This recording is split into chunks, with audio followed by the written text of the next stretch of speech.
Hello and welcome, a very warm welcome to the Green Bean. It's been a while. It's good to be back, although I'm a little bit nervous. I'm always nervous when I haven't recorded for a while, but I'm glad to have you here. So if it's your first time, my name is Katie. I'm an artist and illustrator and knitter and spinner and sewer, and this is Jack, who is cute and gorgeous and lovely, and we're both really glad that you're here. You're visiting my studio, which is in the Bannau Brycheiniog National Park in South Wales. And actually the reason that I haven't been recording for a while is that I've been on a bit of adventure. You might have seen the other recent videos on my channel are my friend Katrina and I went for an epic 88.5 mile hike through the Bannau Brycheiniog to celebrate my 40th birthday, which happened at the end of September, and we had an incredible time, and I absolutely loved making those vlogs. It was really nice to do a different kind of video. As you know, I love making videos, so it was really nice to express that creativity in a different way. So if you haven't watched them, I encourage you to give those videos a try. I hope that you might enjoy them. They include lots of beautiful sights from around this amazing place where I live, and me and my dear friend Kat being a bit silly together. So that's been taking up a lot of my creative energy recently as well, which is why I haven't had a more usual video to share with you, but I'm back and I've got lots of projects. So in this episode I am chatting about some new illustrated goodies that I've been adding to my shop. Some of them have been in the works for most of this year, so it's really exciting to finally launch them. And then I've got knitting updates. I've got a new almost finished garment to share with you, and some chat about my spinning as well. But of course, we'll take Jack out for a walk, show you some of the countryside around here, and I hope you enjoy watching. Thank you for being here.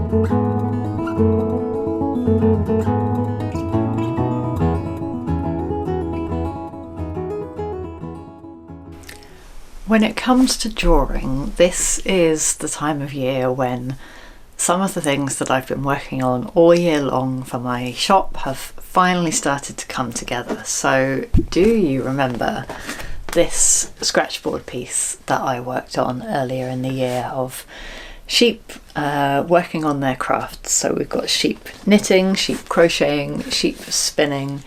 I spent several months working on this piece, and early in the summer sent it off to print to become a tea towel. And I said at the time it would be quite a long wait for that to happen, but it has finally happened, and my new tea towels with these sheep on are finally here.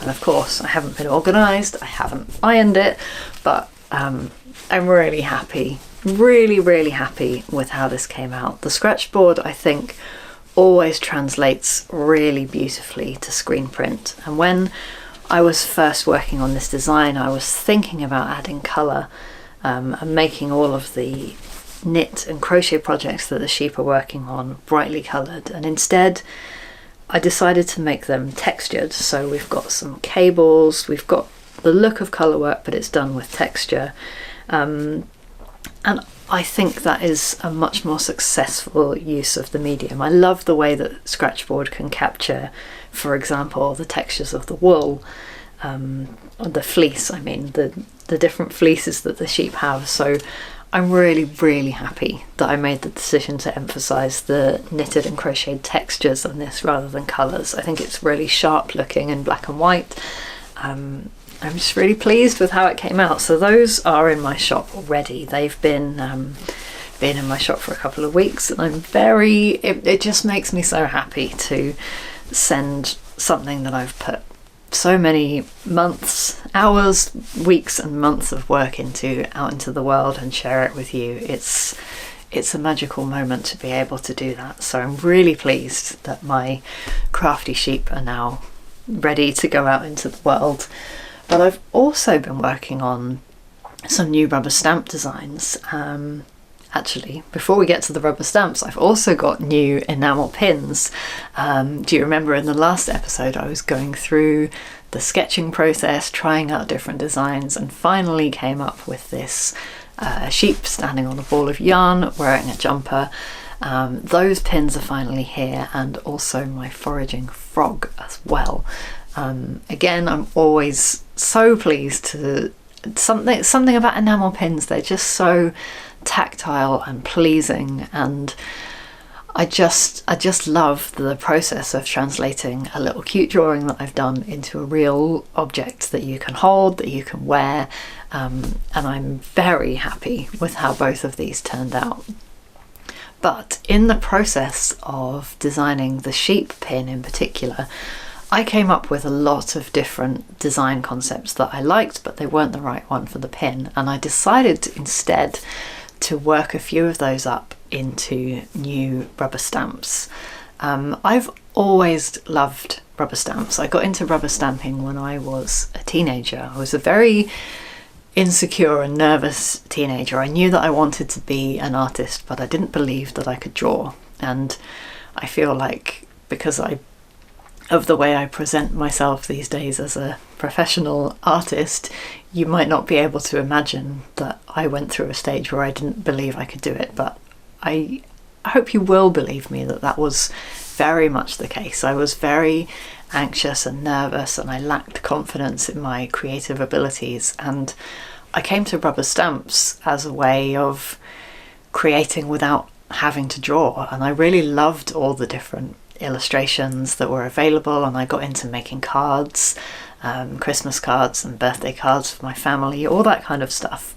And I think through doing that I started to find my creativity. So rubber stamps have always had quite a special place in my heart, so it really means something to me to have now my own collection of rubber stamps, all of which I've designed, and to be able to send those out into the world for people to do their own creative projects with. So I started the range back in 2019 with just a few designs, and it's been so nice over the years to add a few different new ones, but it felt like it was time to add a few more. So this is my sheep in a jumper, which has been one of the most popular designs right from the beginning. And I wanted it to have some friends, so I added some more woolly sheep. So the design is the enamel pin, the sheep standing on the ball of yarn. That is now available as a rubber stamp as well. And I've got a sheep wearing a scarf, a sheep doing some knitting, and then I also wanted to add just a tiny little sheep. That was a popular request. I quite often get asked for a smaller sheep stamp and a sheep not wearing a jumper, so I added one of those as well. After the sheep, I also decided I needed to add some frogs. As you know, I've been obsessing quite a lot over frogs this year. I've had frogs on the brain, so I added 3 different frog designs to my stamp collection. One is the foraging frog, the same as the enamel pin. One is just a little frog sitting on a lily pad, and the final one, by very popular request, is a frog wearing a jumper. I'm really pleased with how this one came out. It's so cheerful, and I'm going to really enjoy colouring in this little chap's jumper to make it even more jolly. I hope that people are going to enjoy that frog in a jumper stamp as much as I am. And then I added just a couple more designs that I've been thinking about for a while. So a knitted pair of socks. I know a lot of people make knitted socks for gifts, so I thought that would be a really cute one to use for gift tags. And then I added an autumn oak sprig with some acorns and an ammonite shell. Again, just little sketches that have popped up in my sketchbook that I thought, actually that would make a really nice rubber stamp. So all in all, there are 12 new designs.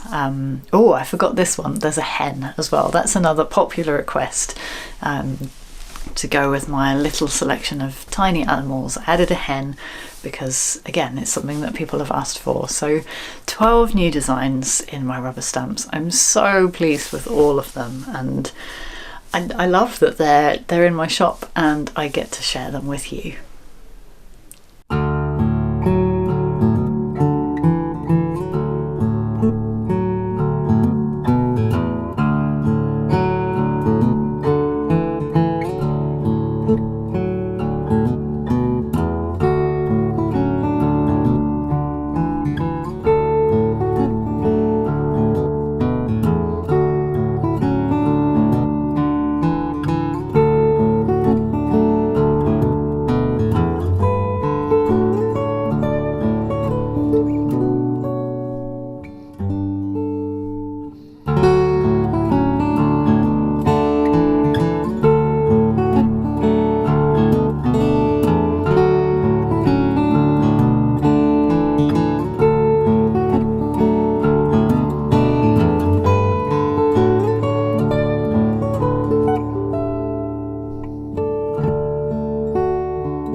The knitting project I've picked up to share in this episode is one that has been going on quietly in the background. I'm not sure I've talked about it in my videos before, but it has been on my needles for most of this year, and it's been one of the several projects that I've been struggling and avoiding to pick up for most of the summer. But now we're into autumn, the weather's turned cooler, and here in my house the boiler is broken, so we've had no heating for a week or so, and I've been feeling a need an urgent need for more warm woolly clothes, so that encouraged me to pick this project back up. As you can see, it very much looks like a garment, and it's even more like a garment because I have 2 finished sleeves for it as well, which is very exciting. So all that needs to happen is these 2 sleeves need to be blocked and then seamed onto the jumper, and I need to make a decision about the neckline. But before we get into that, let me tell you about this project. So this is a self-drafted jumper, which means it sounds more fancy than it is. Basically, I had a ready-made, ready-to-wear sweatshirt that I had been wearing around the house. It was really old, I was using it for decorating, but I liked the shape and the fit. It was something that I was quite often reaching for because I could put it over the top of other layers, and I noticed that I didn't have any hand knits that fulfill that space in my wardrobe. All of my hand knits are quite small and fitted, and I wanted something as a bigger, more cozy layer. So I thought, I'm going to draft a pattern based on that sweatshirt that I wear all the time, and then hopefully if my hand knit jumper is exactly the same shape and size as that sweatshirt, then I will wear it just as much. So I started with a swatch and then used maths to create this jumper in the same shape and size. I'm going to pop it on and show you how it's looking.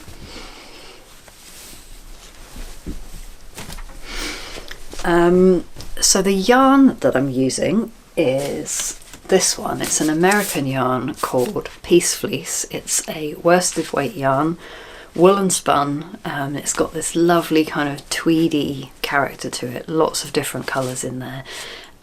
Overall I see it as pink, but other people have seen it as brown. It's kind of a neutral, and yeah, I know it's not green, but it will go beautifully with green and brown, and I think it will fit really well in my wardrobe. The colour is called Mourning Dove, and I picked up this yarn last time I was in New York City, from Brooklyn General Store. I'm gonna say that was probably 2018. It was certainly before the pandemic hit in 2020, so it's a long time. So it's full of memories of my last travel abroad, and I love that I found the perfect project for this yarn. Now the neckline, this kind of half turtleneck situation, was unintentional. I knitted the ribbing long here because I was intending to turn it in and make a double neckband, which I think also looks nice. But actually, as soon as I tried it on with this high neck, especially because it's so cold in the house at the moment, I thought, actually I might just keep it like this. I really like how it looks. And in terms of construction, so this body was knitted in 2 flat pieces. I cast on the bottom, knitted some ribbing, plain stocking stitch, and then just used casting off alternate stitches to shape the neckline and a sloped shoulder. If I take it off, you might be more easily able to see the sloped shoulder. The angle of the slope was based exactly on that ready-to-wear jumper. And then the sleeves, it will be a little bit more tricky to see the sleeves because I haven't blocked them, so they're curling up a little bit. But again, they are based on that ready-to-wear jumper. I cast on at the cuff, knitted a bit of ribbing, then did some rapid increases. So the cuff is going to be quite tight, but then the sleeve itself is going to be quite baggy. And then knitted my way up the arm, and if I fold it in half, you'll be able to see there's a slope at the top of the sleeve as well. That sort of continues the slope from the shoulder. So when I stitch it on, instead of if I had a sloping shoulder and a straight top of the sleeve, it would have this angled shoulder, and then the sleeve would stick out at a strange angle. Instead, when I attach the sleeve, it continues that downwards slope like the shape of your arm. And I did that on the top of the sleeve with some short rows to create this kind of angled edge. So it's not a set in sleeve, it's very much a drop shoulder, but it's a slightly modified drop shoulder to have a kind of sloping edge rather than coming out at a right angle.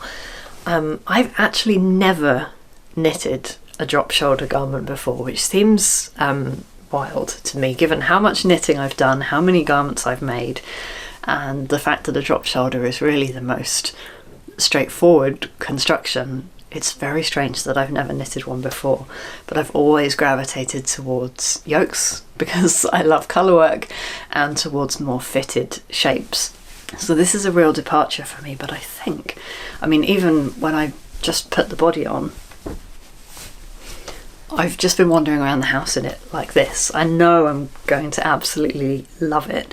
So I don't think it's going to be the last drop shoulder thing that I make. In fact, I've already started thinking about the next one. So I'm not going to say my last episode because I don't remember what I talked about in the last episode, but recently I shared this handspun that I've been working on for the last year or so and starting to swatch with it.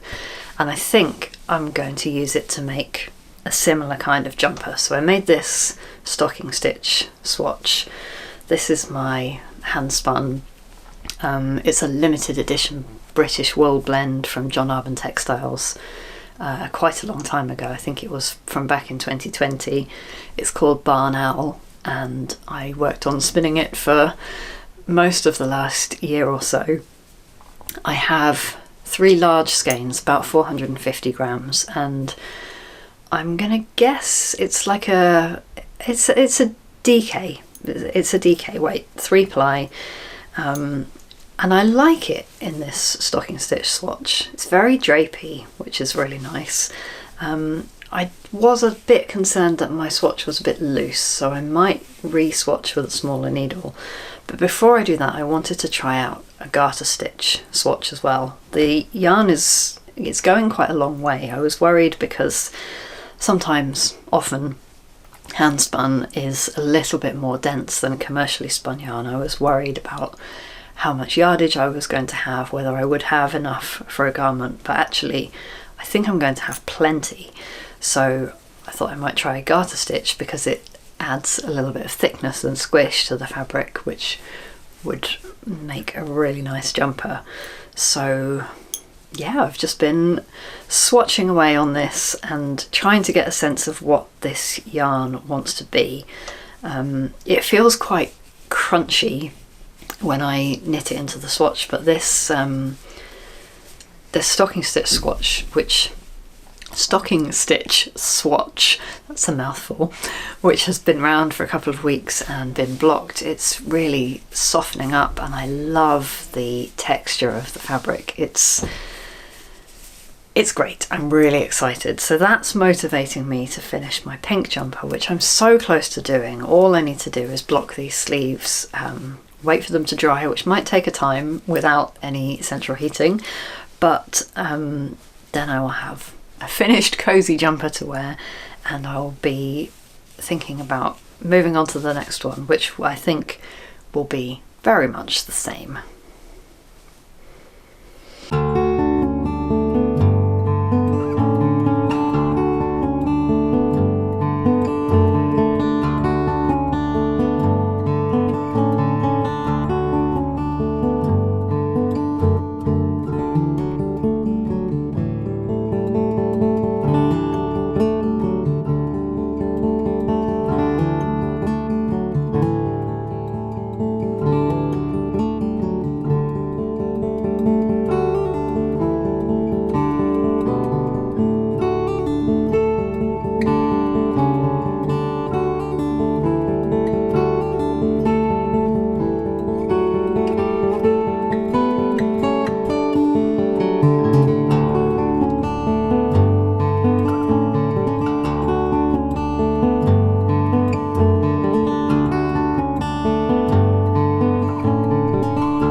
I've been doing rather a lot of spinning lately, so much so that I have 2 full bobbins of a new spin to share with you. I think I shared this briefly on Patreon, but it might just have been to show the fibre and not actually the fact that I'd even started spinning it. But I've clearly been having a nice time spinning, and I've got myself into a situation. So I have 6 bobbins for my mini spinner, which is quite a lot, but they're all full.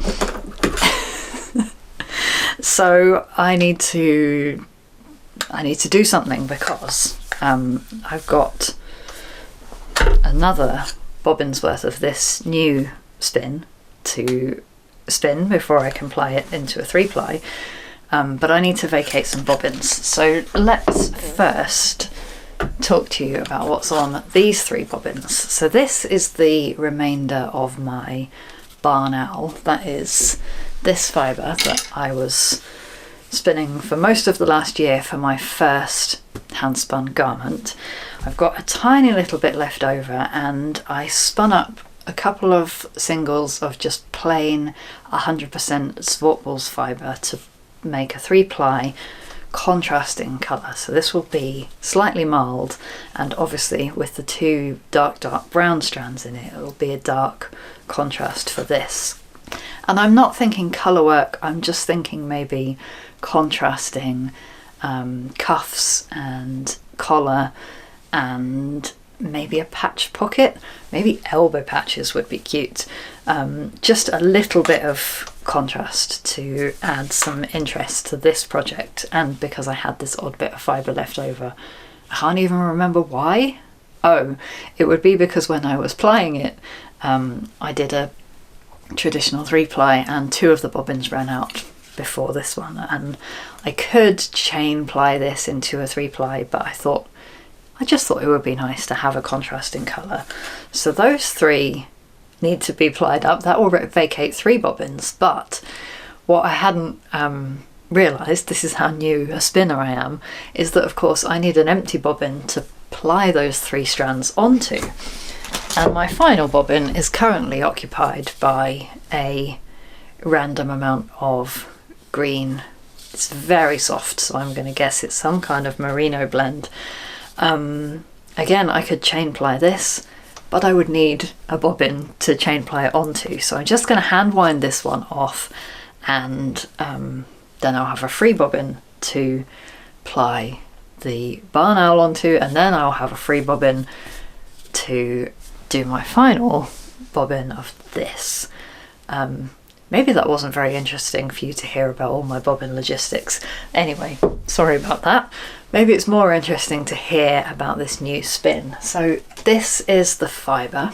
It's from Inglenook Fibers, and it's called Harfoots, which will be a name familiar to anyone who's watched the Rings of Power TV show and will make no sense to anyone who hasn't. It's a blend based on the people of Middle Earth who lived in the Second Age, so before the Third Age, which is the stories of Lord of the Rings. They are like the precursors to the Hobbits. And this particular blend is 40% merino, 25% Manx Lockton, which is the natural brown fibre in here, 25% mulberry silk, which you can probably see is this beautiful shining blue and green, and then 10% flax, which is actually purple. So it's a real blend of different fibres, but a lot of shine to it because of the silk. And I love how there's so many different colours in here. There's bright greens and blues. The brown really mutes it down and makes it Katie appropriate. And when it spins up, it reads from a distance as a beautiful muddy green. But when you look, you see all these flecks of blue and purple. It's creating a really interesting yarn. And I've been deliberately spinning it a little bit thicker. Is thicker the right word? I'm going to go with thicker. A little bit thicker than I would normally do, because I want to create quite a chunky yarn. I mean, it's probably not going to be chunky. At best, it's probably going to be Aran. But I'm going to have 3 singles that are much thicker than I would normally do, and I'm going to ply them into a 3-ply. Altogether, I only had 400 grams of the fibre, so it's going to be a scant amount of yarn for a garment. I'm thinking a vest or a waistcoat, and let's be honest, a waistcoat is very Hobbit appropriate, And if you remember the corduroy waistcoat that I sewed over the summer, that's been getting a lot of wear. So I think that a knitted waistcoat is going to be a very, very good addition to my wardrobe. So I've been absolutely loving working on this spin, and as soon as I have sorted out my complicated bobbin situation, I'll be cracking on with the final one.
That's all for this episode of The Green Bean. I hope you've enjoyed your time hanging out with me and Jack in my studio, seeing what creative projects I've been up to. These videos are entirely made possible by lovely folks who support me over on Patreon. I could not do any of this without you, and thank you. From the bottom of my heart, thank you. If you would like to join us over there, there's all kinds of bonuses.